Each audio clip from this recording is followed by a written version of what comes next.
Share the live for me too. Just waiting for what the fuck is going on.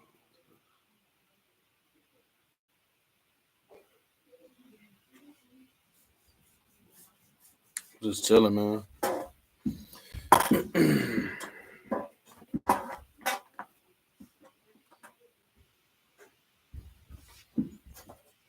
Good looking on the stars, man.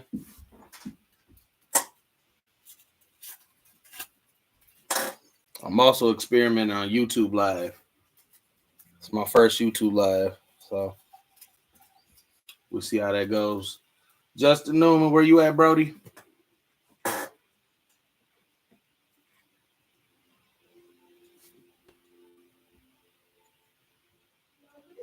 Grinch, tag Justin for me. I wonder if he's having some technical shit. My dog. Good. What's good, bro?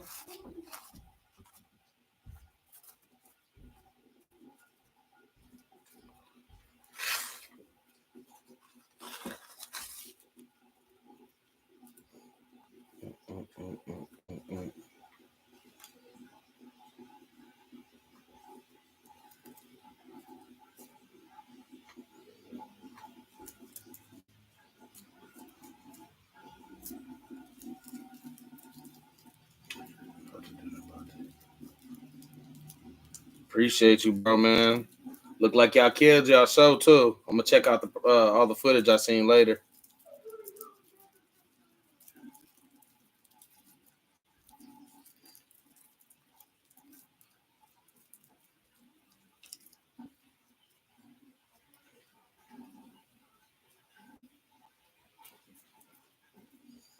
Damn, what the fuck is going on?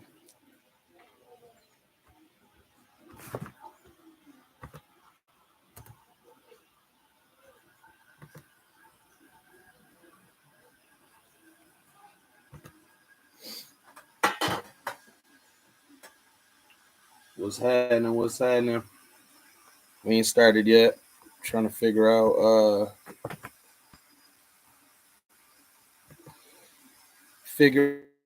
a couple things.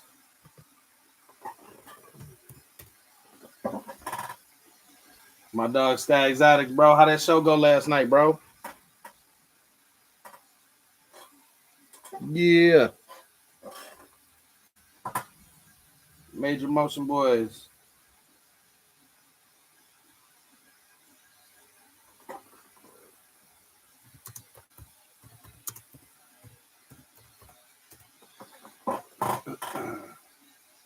Yeah, just waiting for bro to hop on real quick. We're gonna talk some shit.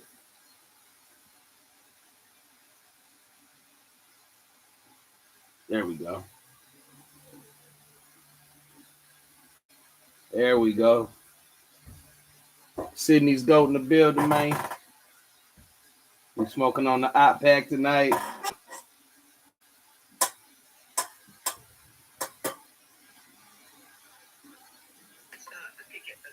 There we go. Good to see you, dog. What's going on, man? Can you see me? Yeah, I can see you. I can hear you. We locked in. Awesome.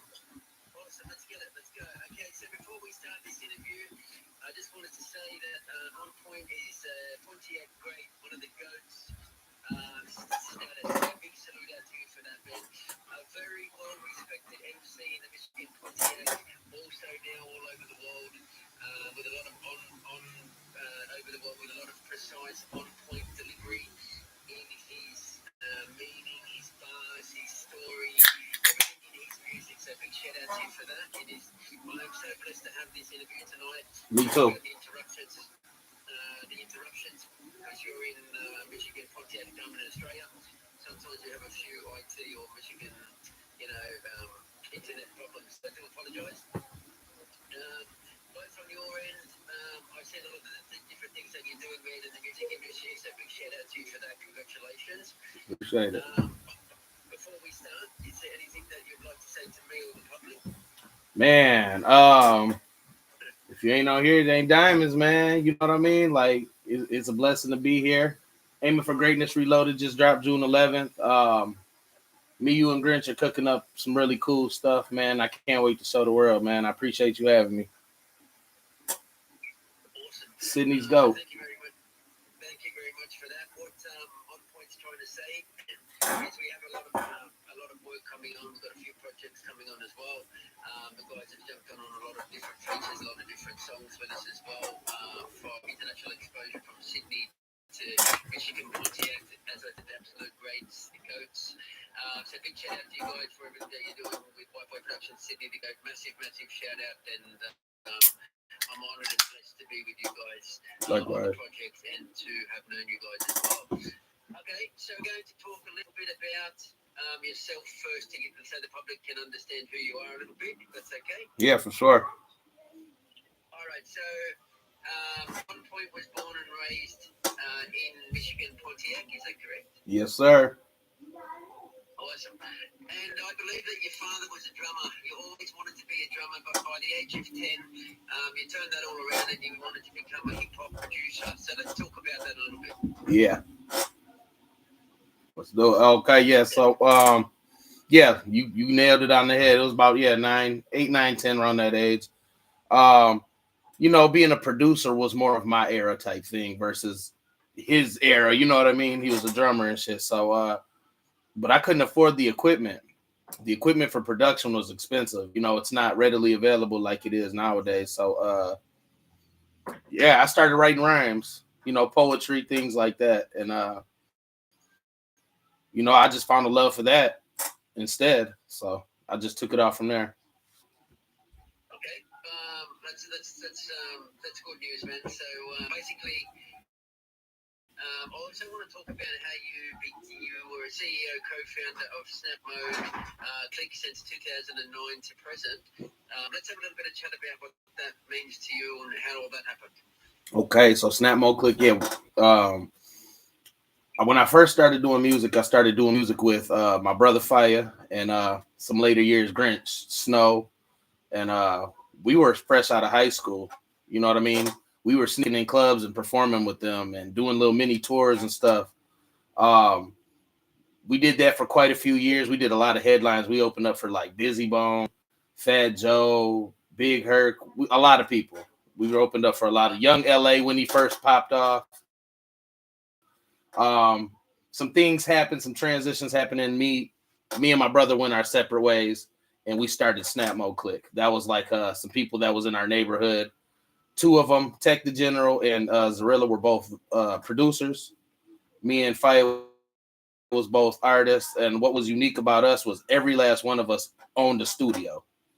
Everybody in the city came to two of my dudes. A lot of the people in the city came to my two dudes to record. So we were always in the mix with everybody. You know what I mean? So, yeah. All right. And you go by the stage name of On Point. That correct? Yes, sir. Okay. That's just coming from your name, or that's your nickname, or? Yeah, you know what? Like somebody that's like an uncle gave me that name. He used to cut our hair. He was an OG. But he used to see, I used to go to work. I went to work. I had side hustles. I had a job. I went to school. You know what I mean? I did my music. He liked how I carried myself. So he was like, man, you on point. Fun fact, I ain't never really said this on no interview. I used to go by Point Blank because I used to be a young gun fanatic and stuff. So I went by Point Blank, and he said that to me one day, and I just picked it up from there. Nice. Well said, man. Well said. All right. We're going to talk Decompress. We're going to talk a little bit more about you. So you're growing up struggling in the hood, things like that, which is what your music is all about, which is what the story is and how you grew up and how pretty much is why you're doing music is for how you struggled when you were younger and how you were grown up until now. So let's have a little bit of talk about that. You have a music poetry background and that saved your life a few times. So can we have a little bit of a chat about how that saved your life? Yeah, because growing up in a city like Pontiac or anywhere really, man, once you're outside, you're outside. You know what I mean? My mom and dad, they both worked. I was on my own. So you start getting into the life and it forces you. I had to walk everywhere. So I had to walk through neighborhoods. I had to be in a lot of stuff. So I was getting into a lot of stuff. The older I got, I started losing friends, murder, prison. You know what I mean? And I was doing some of the same stuff they were doing, sometimes worse. And I feel like God spared me. And by being in the studio with my brother, I was, instead of being out in the streets, that's where I found my passion. And during that times when I was losing people, so I'd be in the studio and I'd get a call, so and so got killed or so and so did something, you know what I mean? And it became a regular thing. So You know, I understand. So basically, the reason I ask that is because there's a lot of realness in your music. That's what it made me look at you in the first place, like your bars, your message, your delivery, who your contacts are, who you've worked with, and things like that. We'll go into that a bit later. yes, sir. Yes, certainly growing up in a hard neighborhood or growing up in a rough background sort of thing makes you a bit stronger as a person than